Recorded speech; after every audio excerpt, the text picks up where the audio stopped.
Selamat datang di Fokus Group Discussion AIMG. Hari ini kita membahas bagaimana mengamankan infrastruktur informasi vital hulu migas dengan bantuan AI.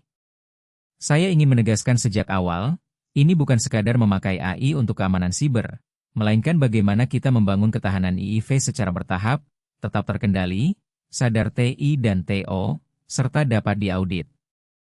IIV kita mencakup layanan penting, aset TI dan TO, data operasi, hingga dukungan vendor dan bukti audit.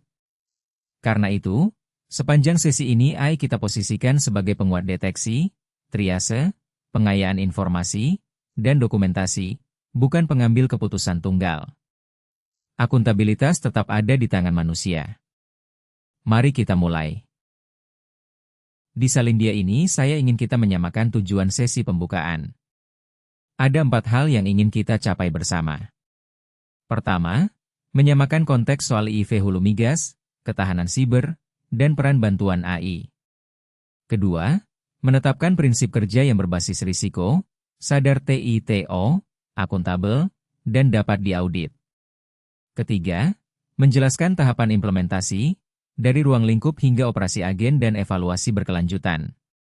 Dan keempat, mengunci output yang harus kita hasilkan, kontrol, bukti, daftar kasus guna, tingkat kematangan, dan peta jalan. Jadi sesi ini bukan membahas produk, tetapi menyelaraskan cara kerja. Harapannya, saat masuk diskusi kelompok nanti, kita semua berbicara dengan bahasa yang sama. Mengapa pengamanan IIV perlu dibantu AI? Karena permukaan serangan kita terus melebar. Lingkungan hulu migas menggabungkan TI, TO, jaringan lapangan, akses jarak jauh, vendor, hingga tim CSIRT. Gangguan kecil pun bisa berdampak pada produksi dan keselamatan. Di sisi lain, kita menghadapi banjir sinyal, log, peringatan, tiket, dan data aset yang sulit dikorelasikan secara manual. Disinilah AI membantu, dengan meringkas, mengelompokkan, memperkaya informasi, dan menyiapkan bukti. Namun perlu saya garis bawahi, AI juga membawa risiko baru soal akses, otonomi, kesalahan konteks, dan jejak audit. Karena itu FGD ini harus menjawab 3 hal. Bagian mana yang dibantu AI, siapa yang menyetujui, dan bukti apa yang kita simpan. Ini pesan inti dari seluruh diskusi kita. Ketahanan tidak lahir dari alat AI, melainkan dari 3 unsur yang dirancang bersama, kontrol, konteks, dan bukti. Kontrol menentukan siapa atau apa yang boleh mengakses dan bertindak, menyangkut akses, identitas, dan batas aksi. Konteks memastikan rekomendasi AI benar-benar memahami aset, log, kebijakan, dan tiket kita. Dan bukti memastikan setiap keputusan, persetujuan, serta tindakan bisa ditelusuri. Ingat, tanpa kontrol, AI menjadi risiko. Tanpa konteks, AI mudah salah, dan tanpa bukti, ketahanan kita tidak bisa dibuktikan. Jadi setiap kali ada usulan pemakaian AI, uji dengan 3 pertanyaan ini.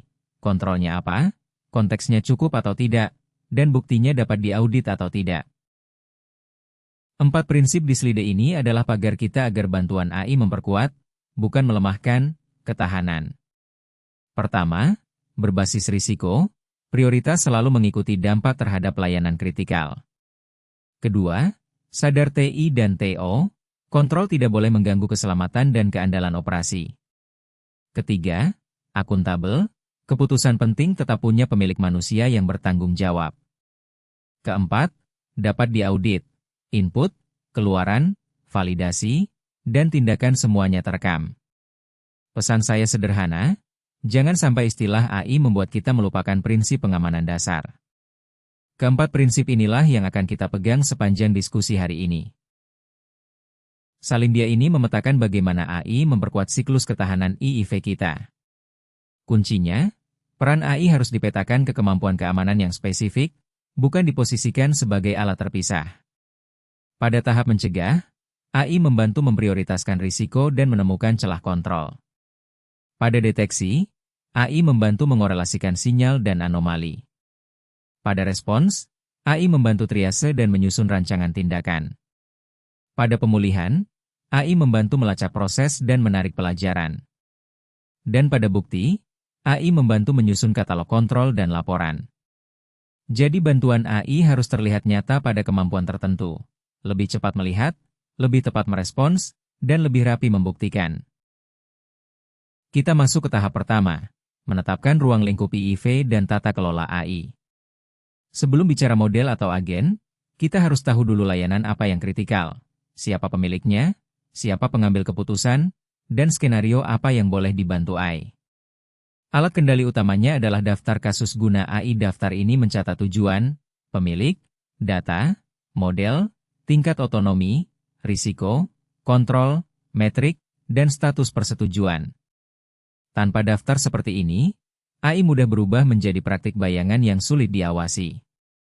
Jadi pastikan pemilik risiko jelas, dan tetapkan izin lebih dulu sebelum uji coba dimulai. Tahap kedua adalah memetakan aset, data, log, dan lapisan konteks.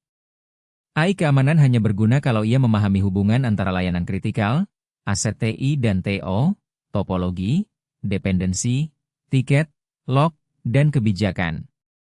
Di IIV Hulu Migas, konteks TI dan TO harus dipisahkan dengan hati-hati, karena tindakan yang aman di TI belum tentu aman di TO. Saya ingin tegaskan, lapisan konteks bukan gudang data bebas. Ia adalah mekanisme untuk memberi AI informasi yang cukup untuk menjawab, sesuai kewenangan, terpisah dari zona kontrol, dan dapat ditelusuri. Dengan konteks yang benar, rekomendasi AI menjadi relevan dan bisa kita verifikasi. Tahap ketiga, kita membangun baseline kontrol dan batas otonomi. Prinsipnya, semakin tinggi dampak operasi, semakin kuat kita batasi tindakan AI. Setiap pemakaian AI untuk mengamankan IIV perlu identitas agen yang jelas, hak akses minimum, persetujuan manusia untuk tindakan berdampak tinggi, pencatatan dan jejak audit, serta mekanisme rollback dan penghentian. Matriks di slide ini membantu kita membedakan bantuan yang aman, seperti ringkasan dan pengayaan, dari tindakan yang harus sangat dibatasi, seperti mengubah konfigurasi atau memblokir akses. Jadi ingat polanya, ketika dampak operasi tinggi, otonomi AI harus rendah. Tahap keempat adalah menjalankan pemantauan dan respons berbantuan AI. Disinilah AI membantu pusat pemantauan dan tim XIRT, mengelompokkan peringatan, memperkaya indikator, mengaitkannya dengan aset kritikal, menyusun ringkasan, dan menyiapkan draft laporan. Semua ini mempercepat triase. Namun perhatikan garis pentingnya, keluaran AI tetap harus divalidasi manusia, apalagi ketika menyangkut TO, pelaporan insiden, atau keputusan pemulihan. Jadi bedakan dengan jelas antara bantuan analitis yang cepat dan tindakan operasional yang tetap memerlukan persetujuan. AI mempercepat, tetapi manusia yang mengesahkan. Tahap kelima adalah mengelola operasi agen, evaluasi, dan perbaikan berkelanjutan. Agen AI harus kita perlakukan seperti kemampuan operasional, bukan dibiarkan begitu saja setelah uji coba. Artinya kita perlu memantau mutu keluaran, kesalahan, akses, biaya, dan insiden yang melibatkan agen. Evaluasi tidak cukup sekali di awal, ia harus berulang dan berbasis skenario. Inti dari ketahanan adalah kemampuan belajar dari bukti. Maka kalau sebuah agen tidak menghasilkan bukti yang cukup, tidak stabil, atau sulit diaudit, kita harus siap membatasi atau menghentikannya sementara. Polanya: pantau, ukur, evaluasi, batasi, lalu perbaiki. Sekarang saya jelaskan bagaimana kerja kita dibagi ke dalam 4 workstream yang saling mengisi. WS1 menyatukan tata kelola, ruang lingkup, dan pengawasan AI, menghasilkan RACI dan daftar kasus guna AI. WS2 memetakan risiko, aset, data, konteks, dan arsitektur TI/TO, menghasilkan matriks layanan aset dan lapisan konteks. WS3 merumuskan baseline kontrol, pemantauan, kesiapan insiden, dan kesiapan AI, menghasilkan kontrol minimum, batas otonomi, dan playbook. WS4 menyusun bukti, kematangan, operasi agen, dan peta jalan, menghasilkan katalog bukti, tingkat kematangan, serta KPI dan KRI. Perlu diingat, keempat workstream ini saling bergantung, hasil satu menjadi masukan bagi yang lain. Slide ini menetapkan output minimum yang harus dihasilkan setiap workstream, dan hasilnya harus cukup konkret untuk menjadi bahan panduan operasional. Yang kita harapkan mencakup ruang lingkup IIV lengkap dengan peran, RACI, dan eskalasi.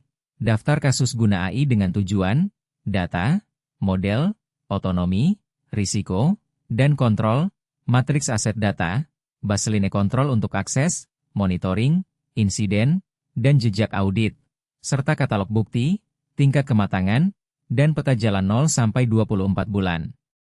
Ada quality gate yang harus dipenuhi.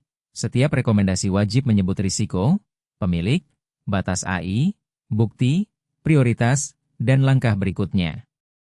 FGD yang baik bukan menghasilkan banyak komentar, melainkan keputusan yang bisa langsung diedit menjadi panduan. Sebelum masuk diskusi kelompok, mari kita sepakati aturan mainnya. Fokus kita adalah menghasilkan keputusan, bukan sekadar daftar opini. Mulailah dari layanan IIV yang paling kritikal, lalu tentukan data, konteks, dan batas otonomi AI, dan pisahkan tujuan kontrol dari solusi teknisnya. Untuk setiap rekomendasi, gunakan quality gate di sisi kanan sebagai penguji. Apakah risikonya jelas? Apakah konteksnya cukup? Apakah manusia tetap bertanggung jawab? Apakah buktinya tersedia? Dan apakah langkah berikutnya sudah tegas? Kalau salah satu belum terpenuhi, jangan dipaksakan, cukup catat sebagai isu untuk dibawa ke pleno. Sebagai penutup pembukaan, saya ingin menegaskan satu hal. Tujuan kita mengadopsi AI bukan sekadar kecepatan, melainkan ketahanan IIV yang lebih baik. Ketahanan itu harus terlihat nyata, dari ruang lingkup yang jelas, kontrol yang berjalan, konteks yang memadai, respons yang lebih cepat, bukti yang dapat diaudit, dan perbaikan yang berkelanjutan. Ingat 3 langkah kuncinya. Tetapkan ruang lingkup, batasi otonomi AI, dan buktikan ketahanan. Sekarang saya ajak Bapak dan Ibu masuk ke diskusi kelompok dengan mandat yang praktis. Susunlah rekomendasi yang dapat diterapkan, dapat diuji, dan benar-benar membantu Hulu Migas menjaga layanan kritikalnya tetap aman, andal, dan terpercaya. Selamat berdiskusi.